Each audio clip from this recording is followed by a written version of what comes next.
ఇక్కడ అన్నాడు, నా నడకను నా పడకను నీవు పరిశీలన చేసి ఉన్నావు, నా చర్యలన్నిటినీ నీవు బాగుగా తెలుసుకుని ఉన్నావు. నా నడకను పడకను, దేవునికి స్తోత్రం కలుగుగాక, వెనుకను ముందును నన్ను ఆవరించి ఉన్నావు, నీ చేయి నా మీద ఉంచి ఉన్నావు.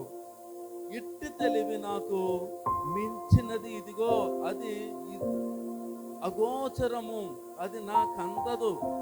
ఇక్కడ అంటున్నాడు, ఇట్టి తెలివి నాకు మించినది, అది అగోచరము, అది నాకు కందదని ఇక్కడ అంటూ ఉన్నాడు. ఆయన యొక్క జ్ఞానం మనుషులకు అర్థమవుదంట. ప్రియమైన దేవుని బిడ్డలారా, ఈ తెలివి నాకు అగోచరం అంటే నాకు ఏమీ తెలియదు, నేను అమాయకత్వంలో ఉన్నానని.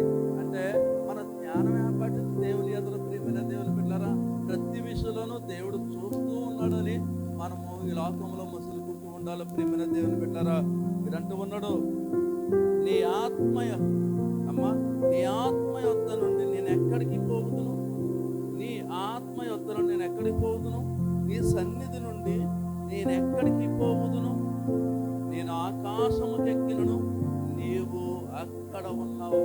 ప్రియమైన దేవుని బిడ్డలారా, చాలా మంది చీకటి క్రియల్లో నిమగ్నమైపోయి ఉంటారు.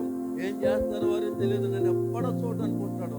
నేను అంటూ ఉన్నాడైనా, నేను ఆకాశంలోకి ఎక్కిపోయినను, నువ్వు ఎక్కడున్నావు, అక్కడే ఉన్నావు అంటున్నాడు. ఎందుకంటే ఆయన ఆత్మస్వరూపైన దేవుడు కాబట్టి, ఆయన ఆత్మ ప్రపంచమంతా కూడా వ్యాప్తి చెందింది.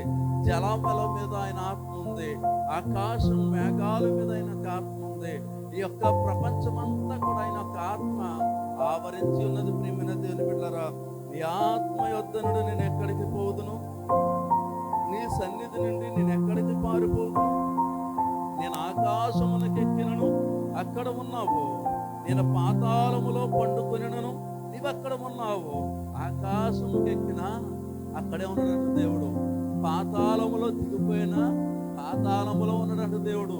ఎంత ఆశ్చర్యకరుడు!